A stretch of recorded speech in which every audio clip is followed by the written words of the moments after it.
The Mercedes M113 K is the best motor Mercedes ever built, ever developed, that is modern enough to keep up with modern, powerful sports cars. This here is an AMG hand-built V8 with a supercharge attached. That's what this is. Has the signature of the person who actually built the engine. Hand-built on a 2003 SL55.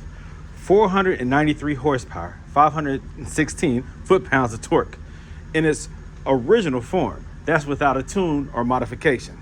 Of course, this has been tuned. No supercharged modification yet, but you can get these cars up to 600 horsepower. Yes, 600 horsepower. That's fast enough to keep up with any modern sports car. Here's another example of the M113K Mercedes AMG V8. This is on the 2003 wide body CL55. Now this one has been heavily modified and tuned. I have here approximately 600 horsepower. Again, hand built.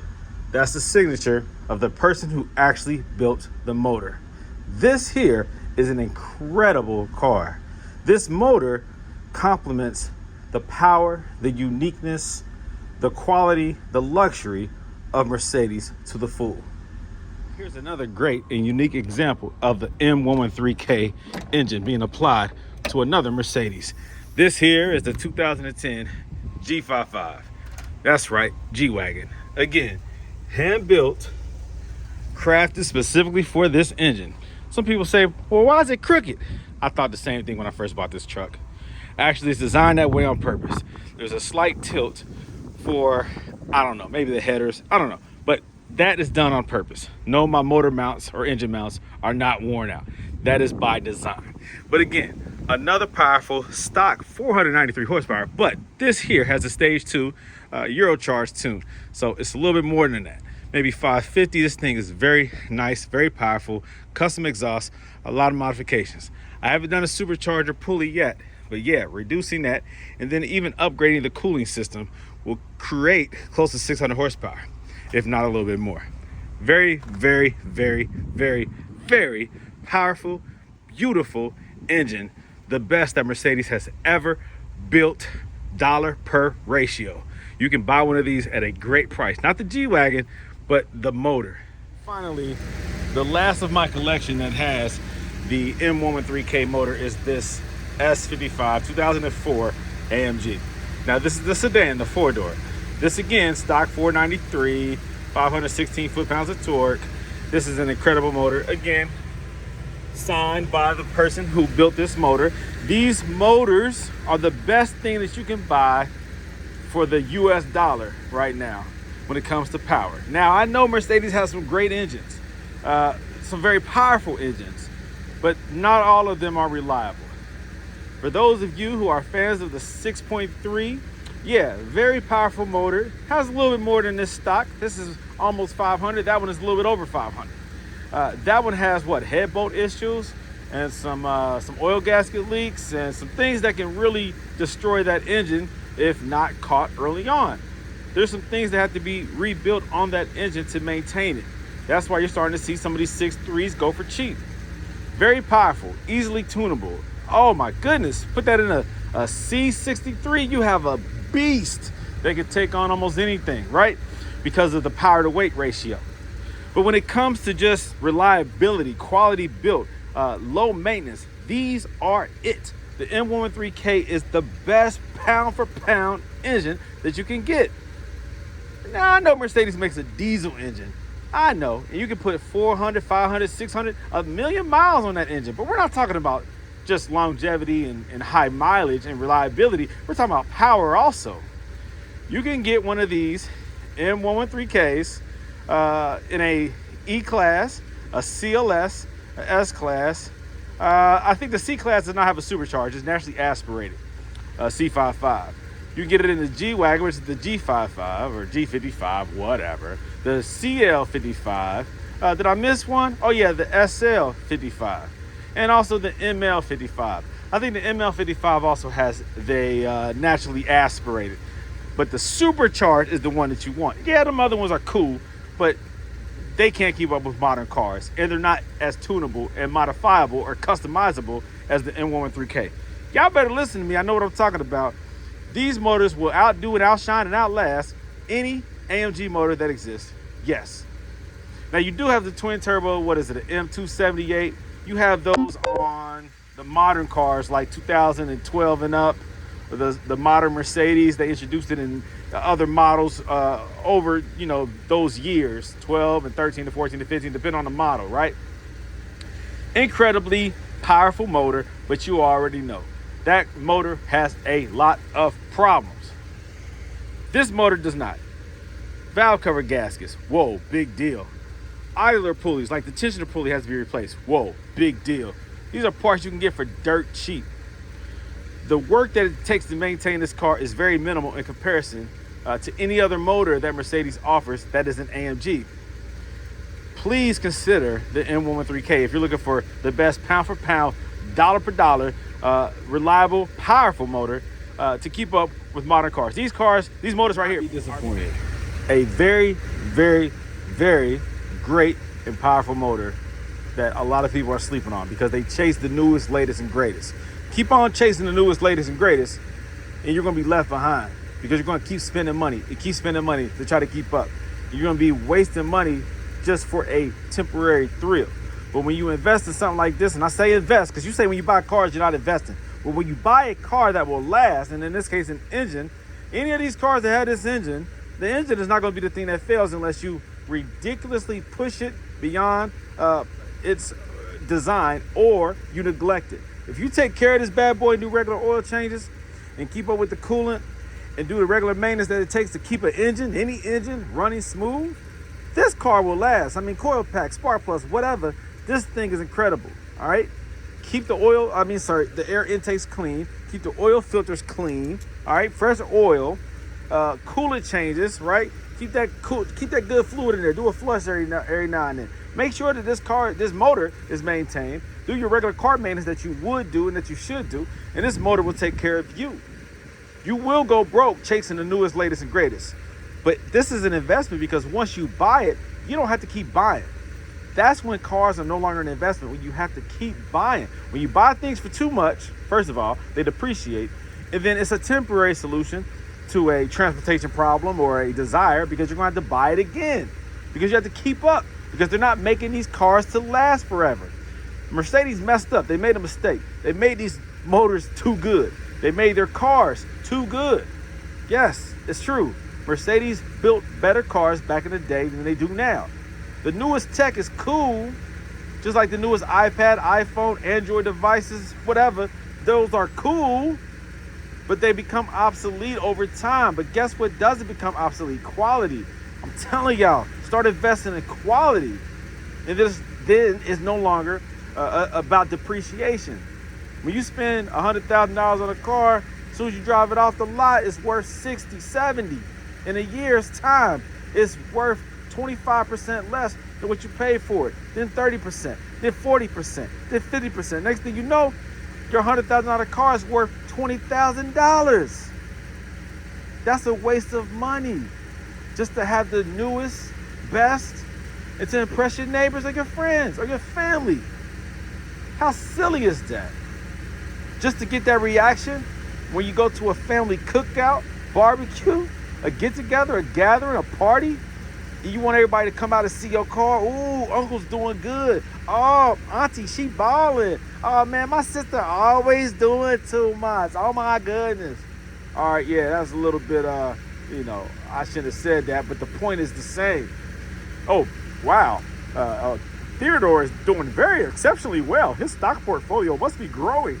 Oh, wow, look at him. He's always doing exceptionally better than everyone else. That's my other voice, whatever.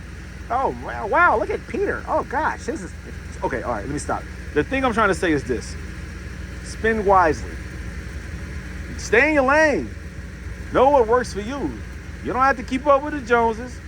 You don't have to keep trying to impress your friends and all that bull crap because that's silly.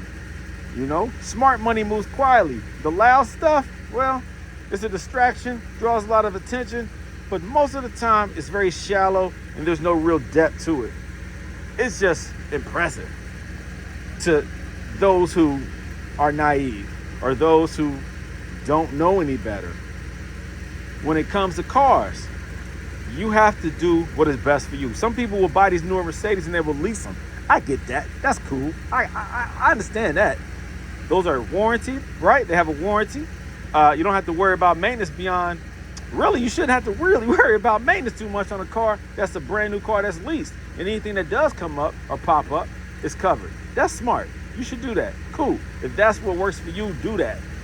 But for those who are buying secondhand, expensive vehicles, you have to question, do you have the money to maintain it out of pocket? You could buy an extended warranty or some type of third-party warranty, but I'm telling you, they're not building them the same.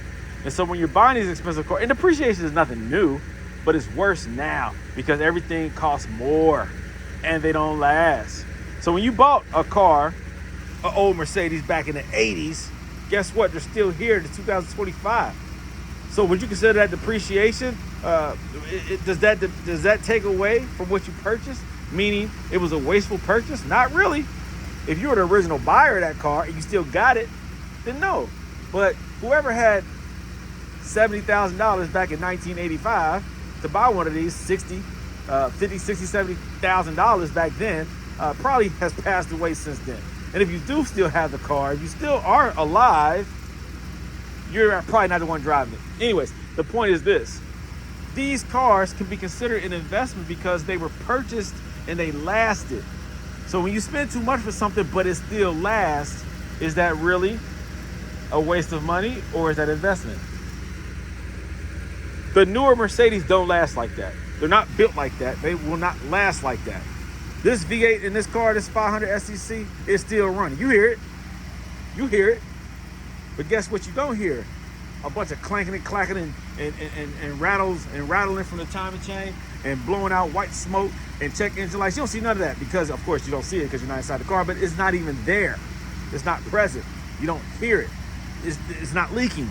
This car is reliable because they built cars back in the day better. Mercedes did.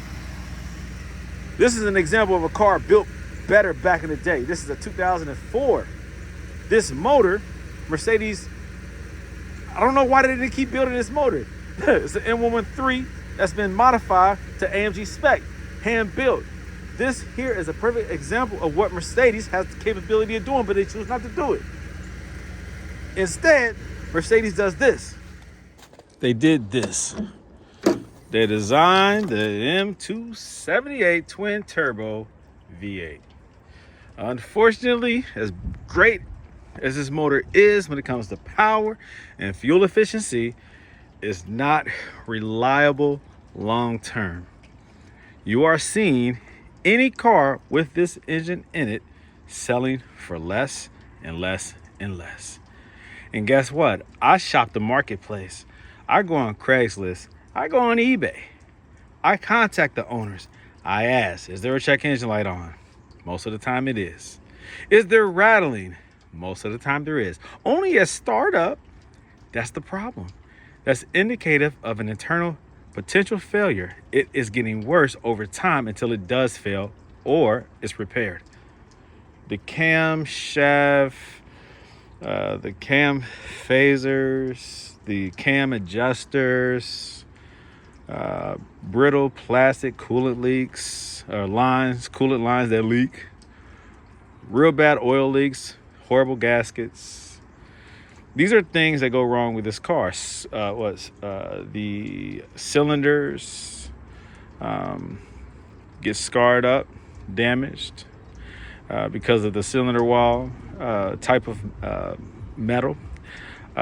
These are in that lowers compression, which eventually causes a misfire. So these are going to be things that will happen to this engine inevitably unless things are resolved or taken care of. You have to change the oil more frequently than recommended by manufacturer.